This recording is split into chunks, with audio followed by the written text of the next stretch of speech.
I hesitated right before opening the door to Rachel's salon. We had been friends since childhood, and when she called me the night before saying she needed to talk, I was caught off guard. Her voice had been so urgent, so insistent that I had to come the next day, that it immediately put me on edge. When I asked her why the rush, she only said it was serious and I needed to be there, on time. I promised her I would be, and at 5 the next day, I stood at the door of her salon. I walked inside, and Rachel was already waiting. She asked me to sit beside her so we could talk. I was still anxious from the night before, but I sat down, and to my surprise, she took my hand. Her voice trembled as she began. She told me that her feelings about our friendship were causing her immense pain. I was stunned. I never expected to hear those words from her. Rachel and I had been close friends for as long as I could remember, and now, it seemed, she wanted more. That thought made me uneasy. She then asked me to recall the day we first dressed up in each other's clothes. Smiling, I said I remembered it well. She asked if I remembered telling her how good it felt to wear her clothes. I confirmed it, but then asked why she was bringing this up now. Rachel then confessed that she had liked the way I looked in her clothes, and she wished we had done it more than that one time. I nervously laughed and asked if she was serious. She assured me she was. She told me that ever since that day, all she had thought about was seeing me in her clothes again. Then, with a dramatic pause, she said she also wanted me to be her best girlfriend. Hearing those words took me by surprise. I told her she couldn't be serious and that it was just foolish talk. An almost mischievous smile spread across Rachel's face as she stood up. She looked down at me and, with a serious tone, told me she wasn't joking. In fact, she said, before I had arrived, she had prepared a special surprise. Before I could react, she slipped a medallion around my neck, and suddenly, I couldn't move. I felt frozen in place, unable to speak or stand, while Rachel went off into another part of her salon. Sitting there, I started to feel strangely calm, though there was an uncomfortable itching sensation all over my body. When Rachel returned, I tried to speak, but the voice that came out of me was unexpectedly feminine. Rachel laughed, telling me the medallion was working faster than she had anticipated. I could feel my hair growing, and soon, it cascaded past my shoulders. My eyes widened in shock as I saw my reflection in the mirror. My hair had turned into a long auburn shade, and my face had been radically altered, now looking distinctly feminine. Rachel leaned over me and whispered that the best part was still to come. She helped me stand and guided me into her styling chair. Once I was settled, she misted my hair and began to comb through it, sectioning it off. Then, to my horror, she began rolling my hair onto perm rods, covering my entire head. She sprayed a foul-smelling liquid on each rod, then covered my head with a plastic cap and set a timer for 45 minutes. She sat back, still smiling, as I asked her why she was doing this to me. Rachel explained that she had taken my words to heart, recalling how I once expressed a wish to change clothes with her. Since then, she had spent every spare moment researching until she found the 3 medallions of femininity. She explained that the first medallion, called the Features Stone, altered my voice, facial features, and hair. Rachel said she would first style my hair into something beautiful, then apply makeup to turn my face into the image of a perfect woman. I once more asked why, and she leaned back, her gaze distant as she answered.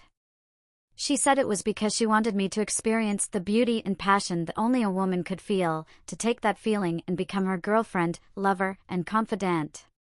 With those words, she left me there, sitting in silence, contemplating everything she had just told me.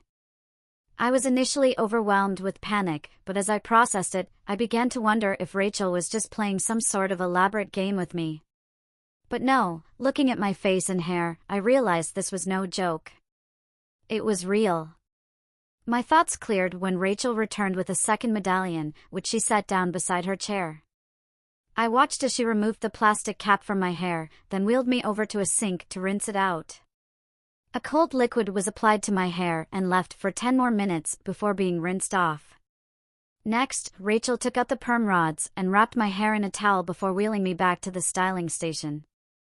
She positioned me so I could watch as she removed the towel, revealing my hair now full of springy curls framing my face. I was about to scream, but then a sense of fascination took over. I found myself telling Rachel that I looked so pretty. She giggled softly and began rolling my hair again, this time using large curlers. Just like before, my hair was tightly secured, and a dryer was placed over my head. The warmth from the dryer felt soothing as I closed my eyes, my head spinning with thoughts of what else Rachel might do next. I must have lost track of time because suddenly, the dryer was turned off, and Rachel moved me back in front of the mirror, removing the curlers one by one.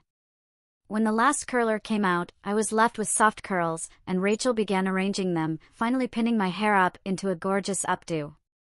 Small curls framed my face, and a generous amount of hairspray kept everything in place.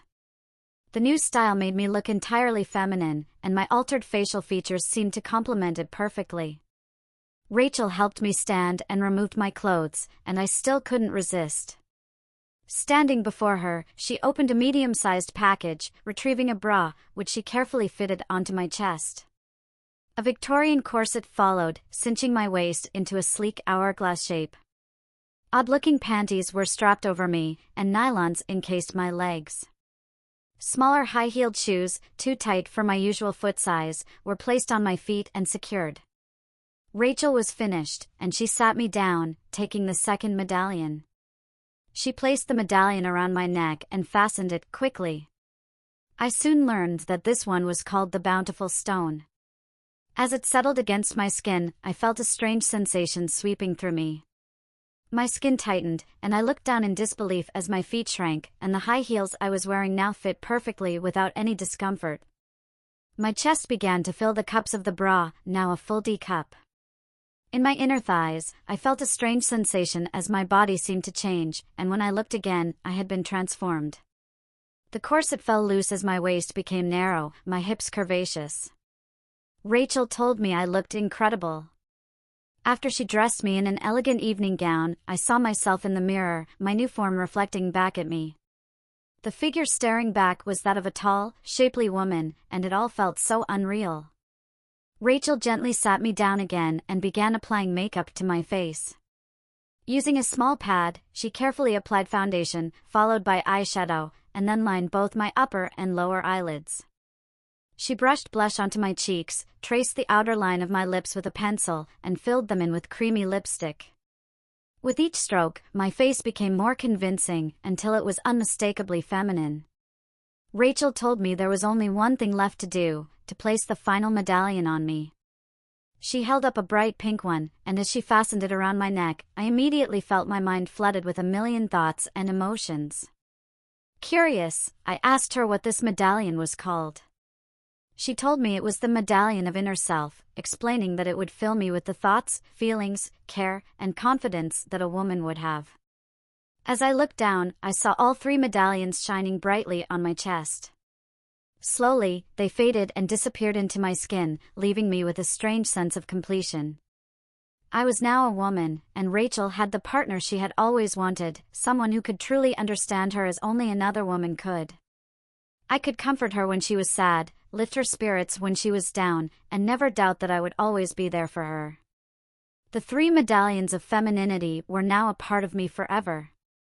I would remain a woman, and Rachel would be rewarded with my love. In return, I would embrace this new life, a life I had once only dreamed of. I loved Rachel, and she loved me, and together, we would fulfill each other's needs. As for a man? That was a distant thought, our bond was all we needed now.